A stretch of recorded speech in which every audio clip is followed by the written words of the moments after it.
Muy buenos días, la bendición de Dios continúe en la vida de cada uno de ustedes. Agradecido de Dios por darnos la oportunidad de nuevamente conectarnos y recibir una palabra de parte de Dios. Oremos, Padre, en el nombre de Jesús. Te damos las gracias por esta nueva oportunidad. Gracias por cada hermano, amigo, cada persona, Señor, que ha dispuesto en su corazón el poder recibir esta palabra de tu parte. Gracias, Señor, porque nos permites acercarnos a los hogares, Señor, y poder ser restaurados. Poder, oh Señor, ser ministrados a través de tu palabra. Poder ser impulsados, corregidos, Señor. Gracias, Espíritu de Dios, y te pedimos que esta palabra, Señor, pueda quedar en nuestro corazón y podamos ser hacedores de tu palabra y no tan solo oidores. En el nombre poderoso de Jesús te damos las gracias, Dios. Amén y amén.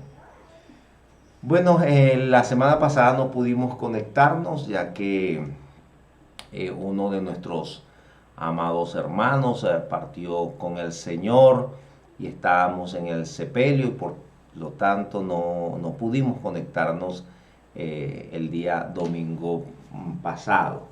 Pero bueno, estamos aquí nuevamente y estamos estudiando el libro de Esther, un libro interesantísimo, un libro que trae principios, enseñanzas a nuestra vida y en esta oportunidad vamos a estudiar el capítulo 2 y comienza el capítulo 2 diciendo, el versículo 1, pasadas estas cosas. ¿Qué cosas? Bueno, justamente lo que vimos en el capítulo 1 donde recordamos que el rey Asuero hizo una fiesta que duró 6 meses más una semana y terminando esa última semana, entonces ya embriagado, alegre por el vino, mandó a llamar a la reina Basti. La reina Basti no se presentó y entonces sus consejeros le recomendaron entonces desechar a la reina Basti, ya quitarla como reina y buscar una nueva reina. Recordemos que entre las cosas por las cuales el rey Asuero hizo la fiesta, aparte de presentar su riqueza a los príncipes de esas 127 provincias, también era para, de alguna manera, conquistarlos para que él pudiese ir, o sea, demostrarle de alguna manera a aquellos príncipes que él tenía la capacidad económica para poder ir y hacer guerra contra los griegos.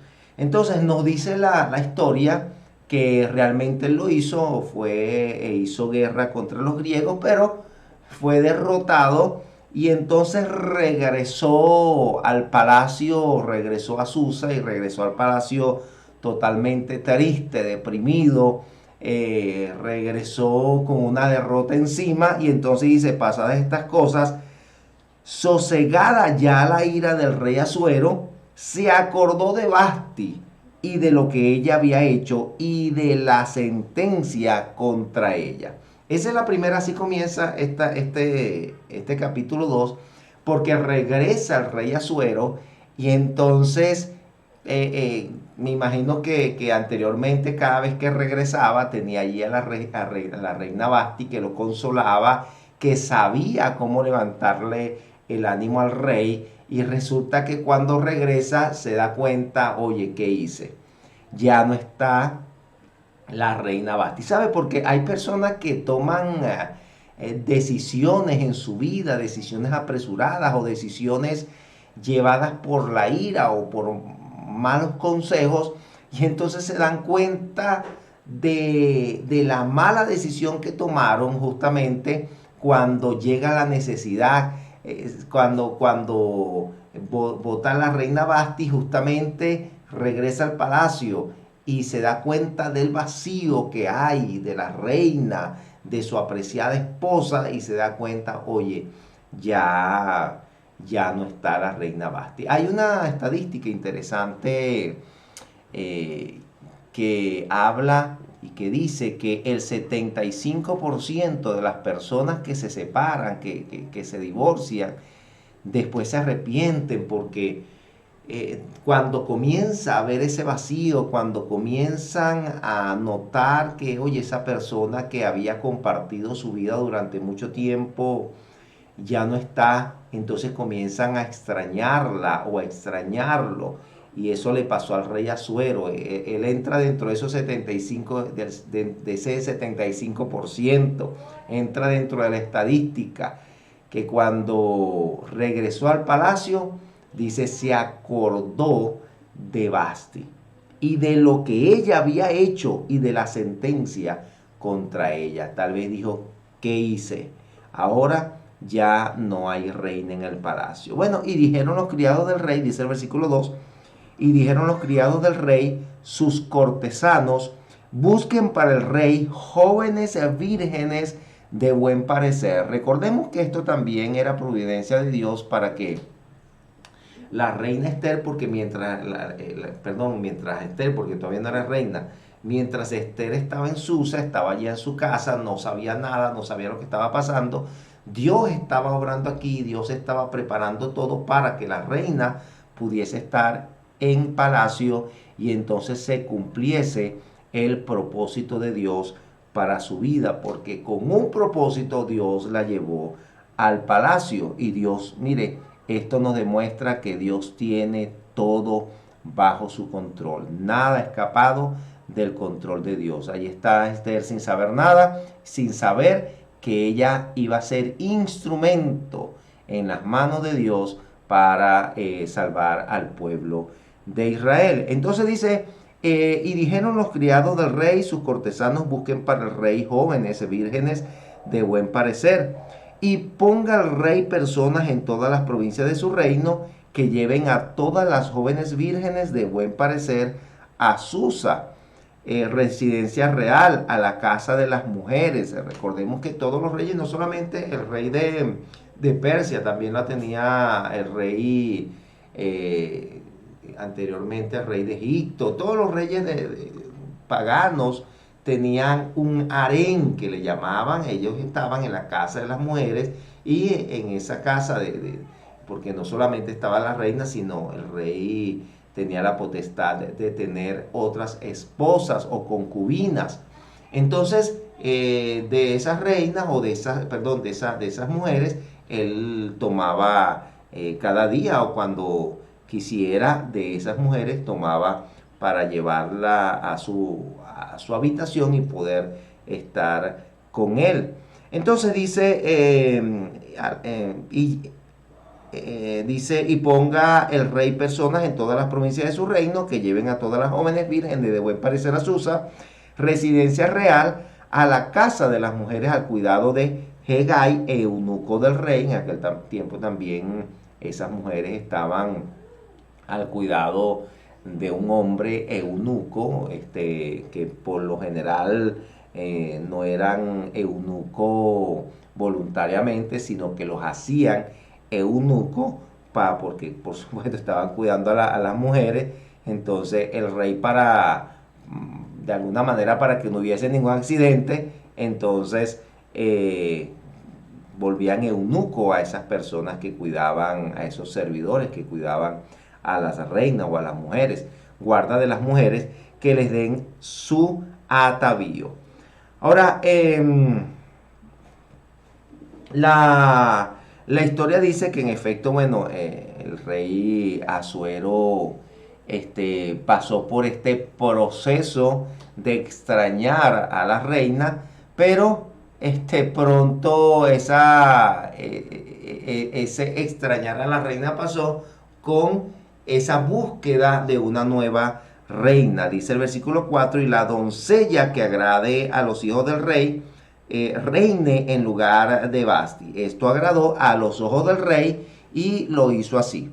Había en Susa, entonces comienza a aparecer dos personajes en esta historia. Hasta ahora habíamos visto al rey Asuero, habíamos visto a Basti, pero comienzan a aparecer ya algunos personajes importantes e interesantes en la historia, en la historia del pueblo judío. Porque dice, había en Susa, residencia real, un varón judío cuyo nombre era Mardoqueo. Mardoqueo significa hombre pequeño. Dice que este hombre Mardoqueo, dice el versículo 5, este hombre Mardoqueo era hijo de Jair, hijo de Simei, hijo de Cis, del linaje de Benjamín. Note esto y anótelo porque vamos a conversar algo acerca de esto. Hijo de Jair, hijo de Simei, hijo de Cis, del linaje de Benjamín. Dice, el cual había sido transportado de Jerusalén con los cautivos que fueron llevados con Jeconías, rey de Judá, a quien hizo transportar Nabucodonosor, rey de Babilonia. Entonces, este Benjamín dice aquí que este Mardoqueo era de la tribu de Benjamín. Ahora, ¿quién de los reyes fue de la tribu de Benjamín? Una buena pregunta. ¿Quién de los reyes de Israel fue de la tribu de Benjamín? El primer rey de Israel, que fue Saúl. Saúl era de la tribu de Benjamín. Bueno, Mardoqueo es descendiente de la tribu de Benjamín y es descendiente directo de Saúl. ¿Por qué es importante saber esto? Porque tanto Mardoqueo como Esther son descendientes de Saúl. ¿Por qué es importante saber esto? Porque Mardoqueo y Esther vienen a reivindicar a la casa de Saúl y a la tribu de Benjamín. ¿Por qué? Porque de alguna manera, recordemos que la casa de Saúl había sido desechado por Dios, fue quitado del reino y fue puesto David, porque Saúl desobedeció a Dios y entonces Dios desechó a Saúl. Ahora, ¿por qué Dios desecha a Saúl? Bueno, porque Dios le dio una orden a Saúl que destruyera a los amalecitas y Saúl no lo hizo. ¿Por qué era importante destruir a los amalecitas? Recordemos, no sé si dije en la historia, en el capítulo 1, cuando estábamos estudiando el capítulo 1, que hay tres personajes que sobresalen en la historia de Esther, que es Mardoqueo, la propia Esther y Amán. Bueno, Amán era amalecita. Ahora, Saúl es quitado del reino justamente por los amalecitas. ¿Por qué era importante que Saúl destruyera a los amalecitas, a todos los amalecitas?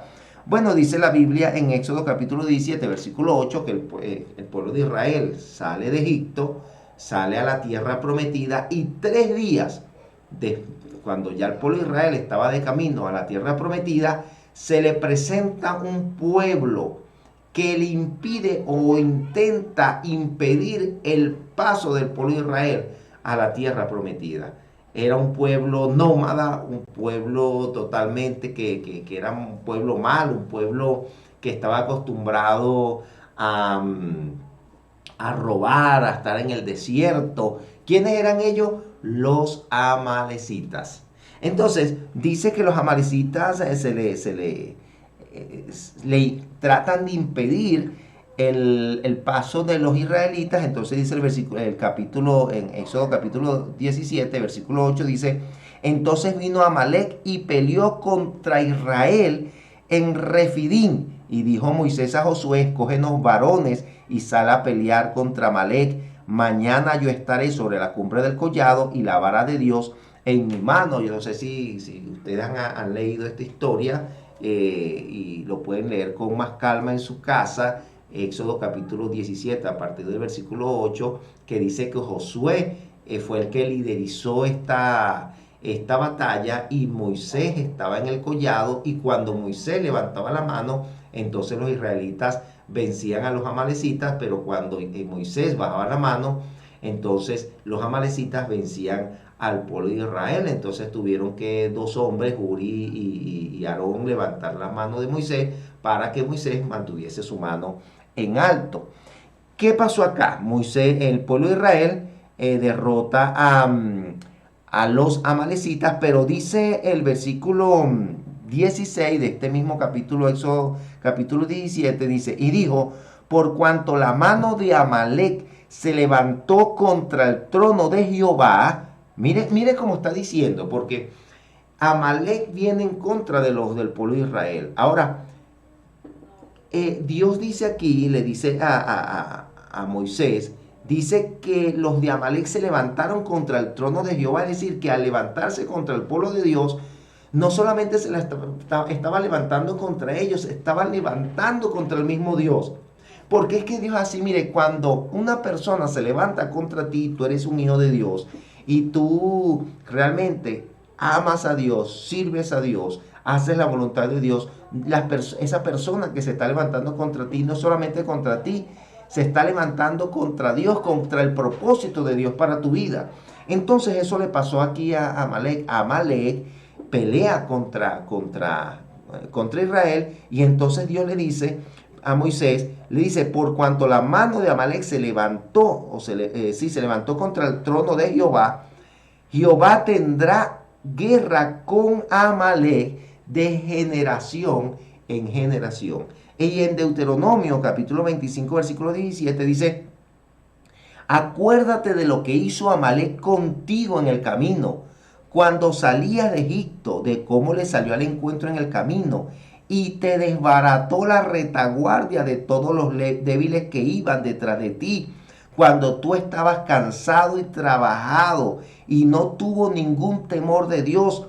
Por tanto, cuando Jehová tu Dios te dé descanso de todos tus enemigos alrededor, en la tierra que Jehová tu Dios te da por heredad, para que la poseas, borrarás la memoria de Amalek de debajo del cielo. No lo olvides. Era un mandato de Dios de que el pueblo de Israel tenía que borrar de debajo del cielo, así como lo dice textualmente allí, a los de Amalek, y le dice, no lo olvides.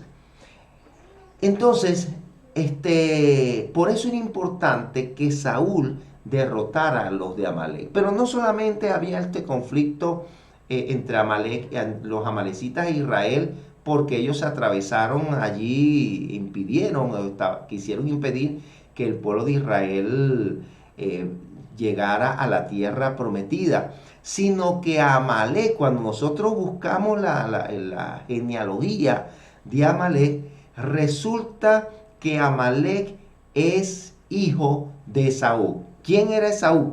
Esaú, hermano de Jacob. Jacob es el mismo Israel. Entonces, es decir, que de alguna manera ellos tenían un parentesco.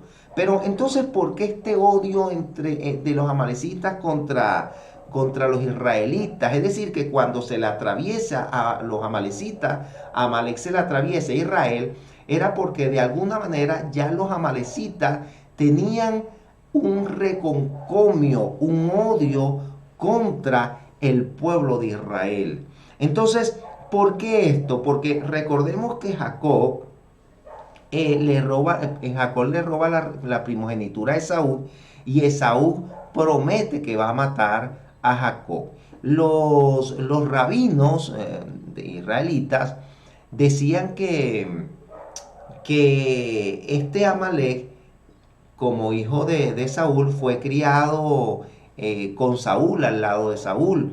Y entonces los rabinos dicen que Amalek se levantó, se crió, escuchando las quejas de Esaú, cómo Esaú se quejaba porque Jacob, su hermano, le robó la primogenitura, y cómo él prometió matarlo, y tal vez escuchó en muchas oportunidades a Amalek diciendo a su padre, cuando vea a Jacob lo voy a matar, cuando vea a Jacob me las va a pagar, cuando vea a Jacob me voy a vengar, cuando vea a Jacob, bueno, y tantas cosas, quién sabe qué tantas cosas escuchó Amalek, que Amalek comenzó a albergar en su corazón entonces un odio en contra de Jacob, en contra de Israel y en contra de la descendencia de Jacob.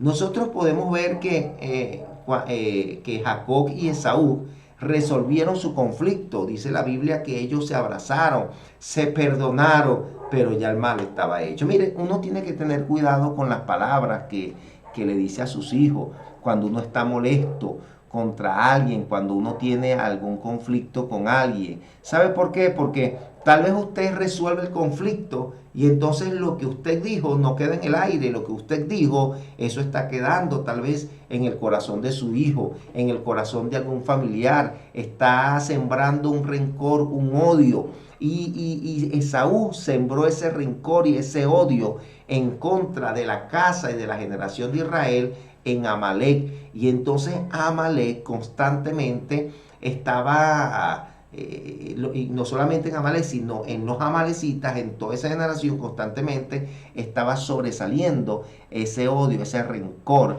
en contra de los israelitas. Y eso lo vemos también en este libro de Esther, porque Amán era amalecita y también resurgió, revivió, resucitó ese odio en contra de los judíos y quiso de entonces Amán, vamos a ver más adelante los próximos capítulos, que entonces Amán como amalecita quiso destruir a, eh, a, a los judíos. Entonces, aquí vemos un Mardoqueo, vemos a un Esther que viene de la descendencia de Benjamín y viene de la descendencia de Saúl, y Saúl fue desechado, Saúl fue despreciado, Saúl fue quitado como rey, Saúl no hizo el trabajo, fue tildado como un desobediente en las escrituras, pero viene Mardoqueo y viene Adasa o viene Esther a reivindicar la tribu de Benjamín, a reivindicar a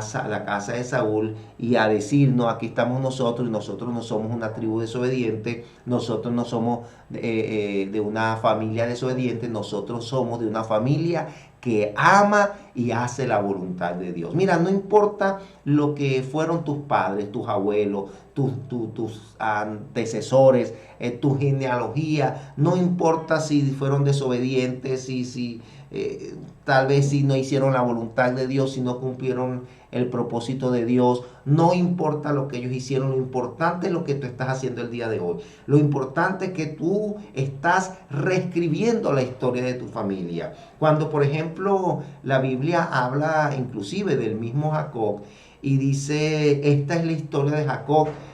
Recordemos que Jacob fue un engañador, Jacob fue un mentiroso, Jacob tuvo muchos defectos. Y cuando la Biblia dice, y esta es la historia de Jacob, comienza a hablar de José, comienza a hablar de la historia de José. ¿Por qué? Porque de alguna manera José vino a cambiar la historia de su familia. José vino a ser una persona dentro de la familia de Israel, mientras Esaú estaba creando una generación de personas que odiaban, de personas que vengativos.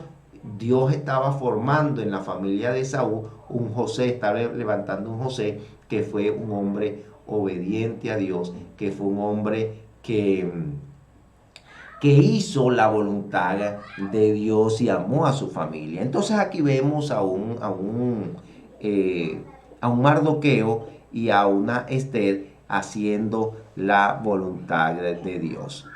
Dice el versículo 7, y había criado a Adasa. ¿Quién es Adasa? Adasa es Esther, dice, es decir, Esther, hija de su tío, porque era huérfana y la joven era de hermosa figura y de buen parecer. Permiso. Dice, cuando su padre y su madre murieron, Mardoqueo la adoptó como hija suya. Adasa significa arbusto que florece o mirto. Mirto es un arbusto que crece en lugares pedregosos. Es un arbusto que resiste la sequía, sequías muy largas. Bueno, este arbusto resiste esa sequía, se mantiene verde. Dice, estuve investigando acerca de este arbusto y dice que este arbusto siempre usted lo va verde y frondoso. La flor de que aparece de esta mata, que saca esta mata, es una flor que perfuma, una flor muy hermosa y una flor que emite una hermosa y sabrosa fragancia. Entonces, Adasa significa eso. Adasa significa arbusto que florece. Adasa significa, representa a esa mujer que se levanta en medio de una situación difícil, porque el hecho de que su papá y su mamá hayan fallecido ya representa una situación bien complicada para Adasa. Adasa es el nombre de Esther, el nombre judío para Esther o el nombre hebreo para Esther, y Esther es el nombre persa que le colocó Mardoqueo. No sabemos si fue Mardoqueo o fueron sus padres, pero es un nombre persa, Esther, que significa estrella. Entonces, vemos aquí a esta mujer, una muchacha que a pesar de su juventud era una muchacha muy madura, una muchacha que se dejó guiar por Mardoqueo, una muchacha que obedecía a su padre putativo, en este caso, que a pesar de la circunstancia, lo que representa su nombre, ¿no? A pesar de la circunstancia, siempre se mantuvo verde, a pesar de las dificultades, porque la sequedad representa eso, representa dificultad, el desierto representa problema. A pesar del desierto en su vida, a pesar de la sequedad en su vida, ella siempre se mantuvo verde, se mantuvo frondosa, ella aprendió a superar las dificultades que se le presentaron. Y mire, nosotros tenemos que ser así. A todos se nos va a presentar dificultades, a todos se nos va a presentar problemas, a todos se nos va a presentar obstáculos en la vida. Sin embargo, tenemos que aprender en el nombre de Dios, en el nombre del Señor, a superar cada obstáculo que se nos presente, cada problema que se nos presente. En el nombre del Señor, todo lo podemos en Cristo que nos fortalece. Mire, se puede presentar problemas tal vez de muerte a nuestro alrededor, se pueden presentar situaciones tal vez de enfermedad, se puede presentar, mire, tantas situaciones que se nos pueden presentar, pero tenemos a un Dios maravilloso que extiende su mano cuando estamos en dificultades, cuando estamos en tiempos de sequedades, cuando estamos en tiempos de aflicción. Dios extiende su mano y entonces nos ayuda a superar cualquier dificultad que se pueda presentar. Y aquí está esta mujer Adasa, esta muchacha Adasa, que aprendió a superar las dificultades que se le presentaron en el camino. El versículo 8 dice: sucedió pues que cuando se divulgó el mandamiento y decreto del rey, y habían reunido a muchas doncellas en Susa, residencia real, a cargo de Hegai, Esther también fue llevada a la casa del rey al cuidado de Hegai, guarda de las mujeres. Y la doncella, o sea, Esther o Adasa, y la doncella agradó a sus ojos. ¿A ojos de quién? A ojos de Hegai, que ella estaba al cuidado de él. Dice, y halló gracia delante de él, por lo que hizo darle prontamente atavíos y alimentos, y le dio también 7 doncellas especiales de la casa del rey, y la llevó con sus doncellas a lo mejor de la casa de las mujeres. Mire, esta mujer halló gracia a los ojos de Hegai. Pero ¿de dónde venía esta gracia?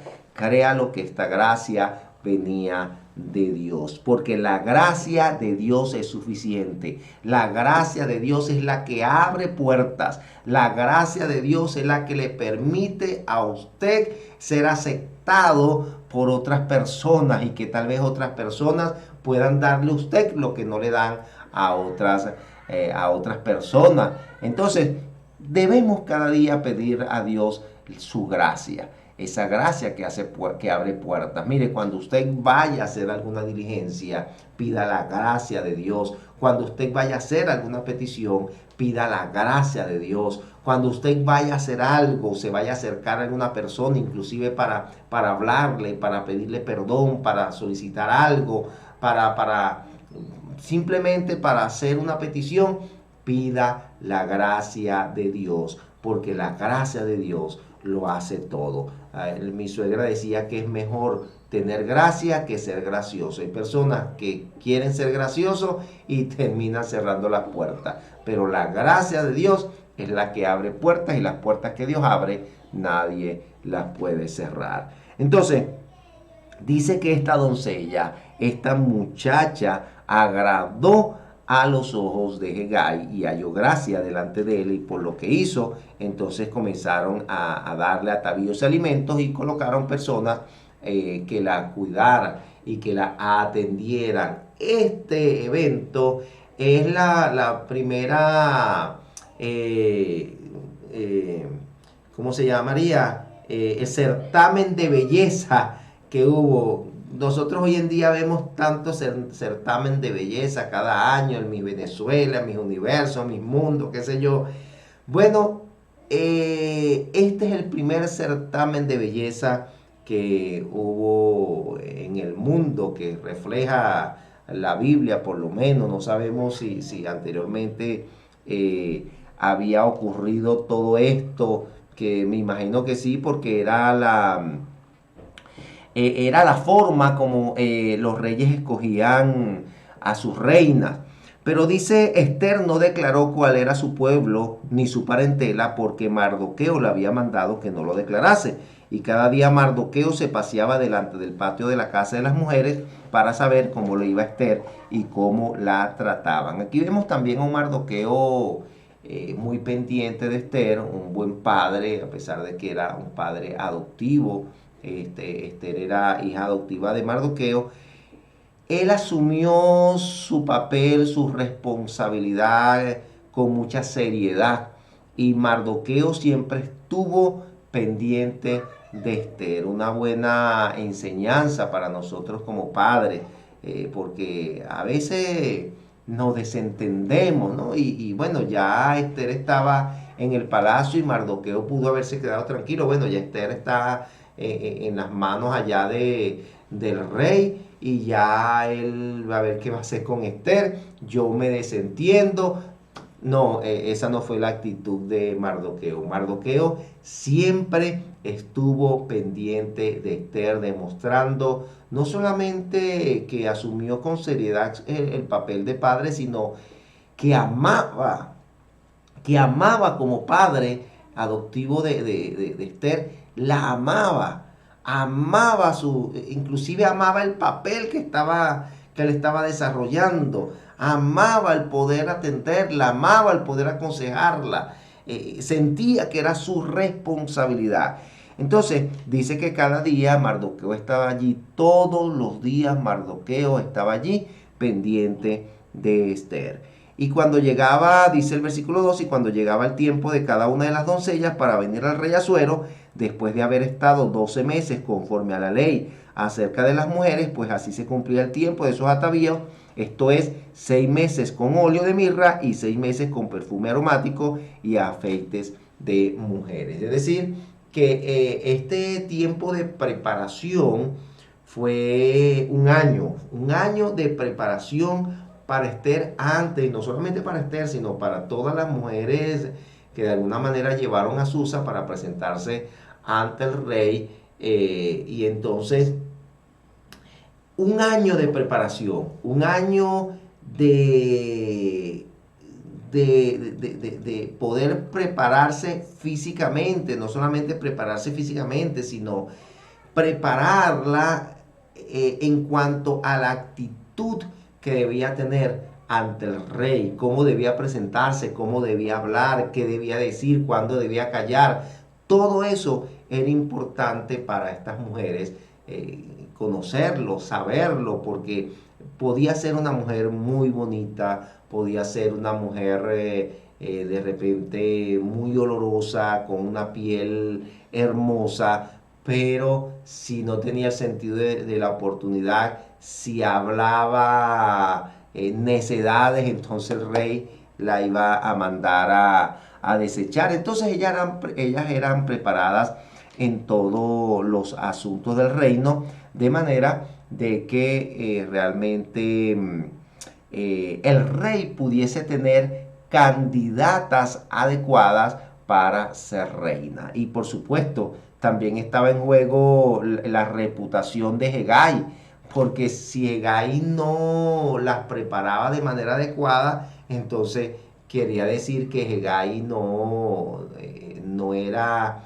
un buen eunuco para estas mujeres y no estaba cumpliendo el papel que se le había encomendado con seriedad. Entonces dice el versículo 13, entonces la doncella venía hacia el rey, todo lo que ella pedía se le daba. Escuche esto, la doncella, todo lo que ella pedía se le daba para venir ataviada con ellos desde la casa de las mujeres hasta la casa del rey. Es decir, que cuando las mujeres se iban a presentar ante el rey, la preparaban y ella podía colocarse las joyas, el atavío que ella quisiera, todo lo que ella quisiera colocarse, se lo daban. Ahora dice el versículo 14, ella venía por la tarde y a la mañana siguiente volvía a la casa segunda de las mujeres al cargo de Sasgaz, eunuco del rey, guarda de las concubinas. No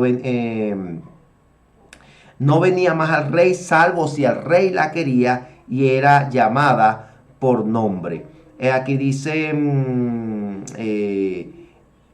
el versículo 13, entonces la doncella venía así al rey, todo lo que ella pedía se le daba para venir ataviada. El versículo 15 dice, cuando le llegó a Esther, hija de Abiail, tío de Mardoqueo, quien la había tomado por hija el tiempo de venir al rey, ninguna cosa procuró, sino lo que dijo Hegai, eunuco del rey, guarda de las mujeres, y ganaba Esther el favor de todos los que la veían. Mire, aquí Esther evidencia que el hecho de Esther estar allí no tenía nada que ver con el interés en cuanto a lo material. Podía escoger lo que quisiera, pero no lo hizo. Esther demostró no ser una mujer avariciosa. Ella podía escoger, mire, joyas, atavíos. Ella podía llegar ante el rey llena de oro, pero sin embargo aquí dice que ella no procuró nada, no pidió nada, solamente lo que le colocó Hegai. Es decir, que ella se fue de forma sencilla a presentarse ante el rey. Y esto es interesante porque demuestra en primer lugar que Esther no era una mujer avariciosa. En segundo lugar, demuestra que la belleza de Esther era una belleza natural, no era una belleza cargada de tal vez de joyas preciosas, tal vez de pintura o de atavíos, sino la belleza de Esther era una belleza natural. Y esto fue lo que le agradó justamente, le agradó al rey. Dice el versículo 16, fue pues Esther llevada al rey Asuero a su casa real en el mes 10º, que es el mes de Tebet, en el año 7º de su reinado. Y el rey amó a Esther más que a todas las otras mujeres. ¿Qué hizo que el rey amara más a Esther? En primer lugar, que ya Dios había preparado el corazón del rey. En segundo lugar, habíamos hablado que Dios le dio gracia a Esther para el poder ser aceptada por Asuero. Es decir, que todo fue preparado, divinamente preparado por Dios, para que Esther se quedara en el palacio y cumplir el propósito. Entonces dice, y halló ella gracia y benevolencia delante de él más que todas las demás vírgenes, y puso la corona real en su cabeza y la hizo reina en lugar de Basti. Pudo haber escogido a cualquier otra de las doncellas, a cualquier de las otras vírgenes, a cualquiera de las otras mujeres, pero este rey escogió a Esther. ¿Por qué? Porque la Biblia dice que el corazón de los reyes está en las manos de Dios y lo inclina hacia donde Él quiere. A veces los reyes piensan, no, yo tomé la decisión, no, yo hice esto, aquello. Si Dios no hace nada, si Dios no le da el permiso, créalo que ellos no pueden hacer nada. Ellos pueden hacer las cosas es porque Dios se los permite. Por lo tanto, aquí vemos que este rey, él creía que se la estaba comiendo, que estaba tomando decisiones para allí y para acá, y era Dios quien lo estaba guiando a escoger a Esther, porque tenía un trabajo para Esther allí en el palacio. Dice el versículo 18, hizo luego el rey un gran banquete a todos sus príncipes y siervos, el banquete de Esther, y disminuyó tributos a las provincias, e hizo y dio mercedes conforme a la generosidad real. Mire, es interesante saber que la presencia de Esther en el palacio hizo mejor persona a Asuero. Y esto es importante que lo notemos, porque desde que Esther llega al palacio, mire que él hace la fiesta, y no hizo la fiesta como en aquel momento de 6 meses, de una semana, pero sí dice que disminuyó los tributos a la provincia, dice, e hizo y dio mercedes conforme a la generosidad real, dio regalo, disminuyó los tributos. La presencia de Esther en la vida de Asuero lo hizo mejor persona. Y esto es importante que nosotros lo entendamos, porque si tú vas a escoger una persona para ser tu pareja, para ser tu esposa, para compartir con ella o con él tu vida, porque la Biblia dice que esa unión debería ser para toda la vida. Y si a la hora de escoger una persona y estar con una persona, esa persona tiene que hacerte mejor en todos los sentidos. Tiene que sacar de ti lo mejor. Si saca de ti lo peor, entonces esa relación no es la voluntad de Dios. Cuando alguna persona viene y me pregunta que si esa relación que ellos tienen es la voluntad de Dios, porque nuestra preocupación debe ser siempre si una relación está respaldada por Dios. Mire, si yo le pregunto, desde que ustedes están juntos, han crecido como personas, han crecido en las áreas de su vida, han crecido en cuanto al aspecto espiritual, han crecido en el aspecto intelectual, han crecido, han sacado lo mejor de ustedes, eso es de Dios, sigan adelante. Pero si desde que están juntos lo que se ha sacado es lo peor, la pelea, los celos, la contienda, entonces créalo que esa unión, si no se ponen en las manos de Dios, esa unión está destinada al fracaso. ¿Por qué? Porque están sacando lo peor y no lo mejor. Aquí vemos que la presencia de Esther, la humildad de Esther, la gracia de Esther, lo hermoso de Esther no solamente era hermosa por fuera, sino hermosa por dentro. Y esa hermosura, su presencia, hizo mejor persona a Asuero. Tu presencia está haciendo mejor persona a tu esposa. Tu presencia está haciendo mejor persona a tu esposo, a tu novia, a tu novio. Desde que están juntos han crecido, o más bien han disminuido, se han ido a menos en cuanto a su relación con Dios, en cuanto al aspecto intelectual. Más bien ella te ha llevado o él te ha llevado a desobedecer a Dios, a tus padres. Él o ella te ha llevado a alejarte de las personas a quien antes amabas. Te ha llevado a ser una persona amargada, desagradable, o por el contrario, desde que tú estás con esa persona, has sacado lo mejor de ti. Es una buena reflexión que podemos hacer en este día. Les dejo acá esta reflexión, les dejo acá esta historia que trae muchas enseñanzas a nuestra vida, y la semana que viene continuamos con el capítulo 2 de Esther y comenzamos con el capítulo 3. Un gran abrazo para todos. Quisiera que oráramos a Dios y pudiésemos pedirle al Señor que ponga gracia en nuestra vida. Recordemos, la gracia de Dios es la que abre las puertas. Oremos al Señor. Padre, en el nombre de Jesús, te damos las gracias por esta palabra que nos has dado en este día. Gracias porque podemos acercarnos ante ti confiados, Señor, en que tú eres nuestro Padre, nuestro amigo, nuestro abogado, el todo de nuestras vidas. Señor, hay personas que están viendo este video que necesitan de tu gracia. Y la gracia tuya, Señor, la recibimos cuando nos hacemos tus hijos, cuando hacemos tu voluntad, oh Dios. Señor, si hay alguien en este día que aún no te ha aceptado en tu corazón, yo te pido que tú toques su corazón. Decide hoy entregar tu vida a Dios. Decide hoy decirle, Señor, quiero hallar gracia delante de ti. Señor, quiero que entres a mi vida, a mi corazón.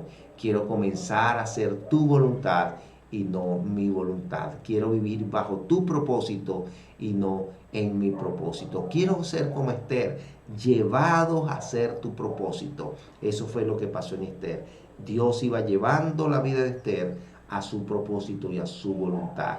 Señor, de igual manera, Padre, lleva mi vida, dile al Señor, lleva mi vida, encamina mi vida a hacer tu voluntad y a vivir en tu propósito, en el nombre de Jesús. Amén. Dios les bendiga, Dios les guarde, que la bendición, la gracia y la misericordia de Dios siempre nos rodee, que su misericordia pueda y sus bendiciones puedan perseguirnos y puedan alcanzarnos. Un gran abrazo para todos. Dios les bendiga.